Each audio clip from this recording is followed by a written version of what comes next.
back to another exciting episode of Pop Yo Hood, bro. This episode we have Donald Jackson, also known as the Pink Ranger from the Donald Jackson Drift Channel. So what kind of car do we got here? The car behind me is a 1991 S13K Silvia. Come from the factory with a C18 DT automatic.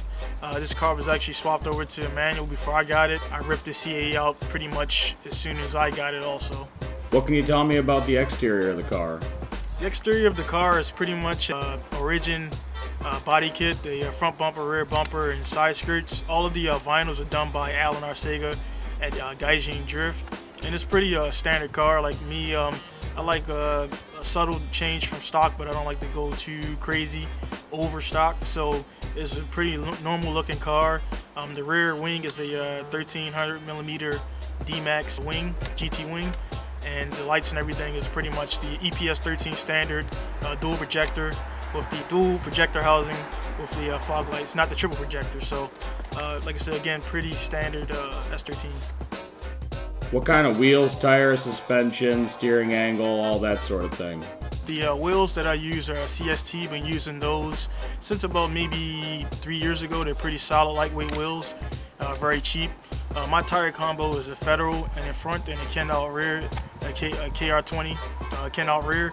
In Japan and Street Legal and all of the other Drift series, the KR20 Kenda in the back and the Federal RSR in the front. It's one of the most affordable combos, and it actually works. So I plan on actually going to a RSR all the way around, and also the newer RSRs for more grip and more lateral speed. The suspension is Zinke Racing suspension, 12 kilogram in the front and 5 in the rear. All the arms are Zinke Racing, and they're about going on 3.5 years old, and they're pretty solid. Beat them up pretty good, and they keep coming back for more. The steering angle that I have right now on this car is actually a funny factory knuckles from Shibata-san, who's a D1 GP drifter. They're about 3-4 years old also, and pretty good, and I get more than enough angle that I need to go ahead and drift. So what do you got going on the interior? The interior of the car is pretty simple here. I got an S15 dash I pulled out of the S15 Spec S. Have the Japan Dyno shift knob. The gauges here are Zinke Racing. I have the a ISIS hydro handbrake. Pretty much in the hydro, I'm using the Wilwood cylinder that has a separate tank here, so I can actually run that separately. Not built. It's not plumbed into the actual stock system itself. 12-point safety 21 roll cage, and I have the standard B-pillar brace here. And also, I took these from the S15 and modified them to fit into the S13, and that's just additional bracing. The seat here is a standard Bride. It's not fixed, but I actually welded it to make it fixed. And I have here the RaceQuip seatbelt harness going back into the actual roll bar and stuff like that. The gauge cluster for the S15 dash is actually fully functional, wired up gauge cluster, so everything works. The RPMs, the tack, gas, and all that stuff works. It looks great. You must be getting laid now. Yeah, I do get laid a lot, but actually the person I get laid by is my girlfriend who lives with me. Tell me about what you got under the hood. What do you got for a setup, like injectors, ECU, turbo, all that stuff? All of the wiring and all of the work and everything you see in all my cars is all done by me here. The engine is from a, 92 R32 GTR. The internals are pistons, the rods and rings and all that stuff stock. The head gasket is a Tomei 1.2 millimeter gasket. I had the crank machine that had the Rob Brokerage crank collar put on, and pretty much what that does is it limits vibration and stuff like that, and also gives a bigger contact patch. For the steering, also you see down there is the DIF bushing, and that pretty much gives you more direct feeling for the actual steering and all that stuff here.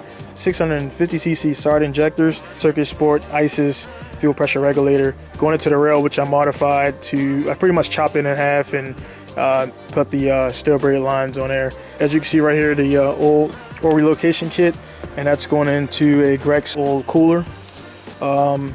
The radiator right here is the Mishimoto. Turbo setup is from Hybrid Performance, it's GT3540R. For this turbo, the boost setup was 16 PSI when I dynoed last time. Put out about 450 horsepower, and about to the wheels, and about 430 or so like foot-pounds of torque. The downpipe and all that stuff is created by myself. The manifold, the turbo, and the wastegate, again, is all provided by Hybrid Performance. The engine is controlled by the Power C 33L, and I've been using Power C since maybe about since about 2008. And for me, it works. I use the FC data logger, and everything flows pretty well with it. Does the S chassis make the best drift car? I don't believe the S chassis is the best car out there. For me, I started with a 1989 240SX back in the States, singular cam K for years. Then eventually went to dual cam, then eventually went to KET. For me, it was I just liked the way the car looked, and then I stuck with it. I'm not a Nissan fanatic. I just know Nissans very well, and they work.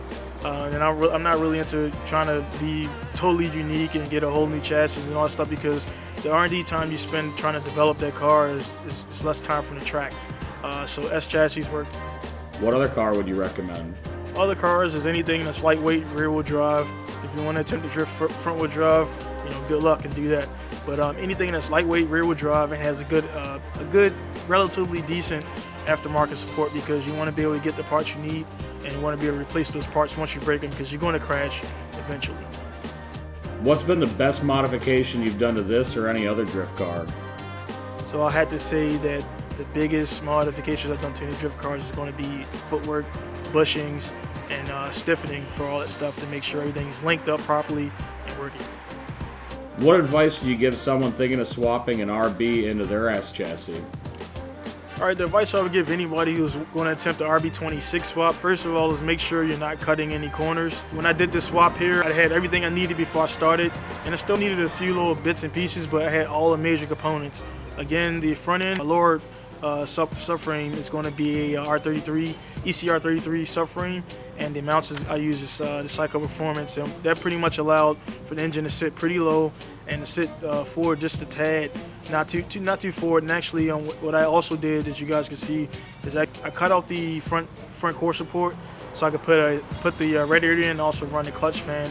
A lot of guys are running the electric fans, and to be honest, under a real strenuous competition or high-paced drive, electric fans are not going to cool your engines. I'm telling you, I've been doing this 18 years, and when I first got in the game, I chucked my KE fan out and put an electric fan on it, man. And as soon as I started really drifting and everything, the car will overheat. As soon as I put the clutch fan back on, no cooling issues.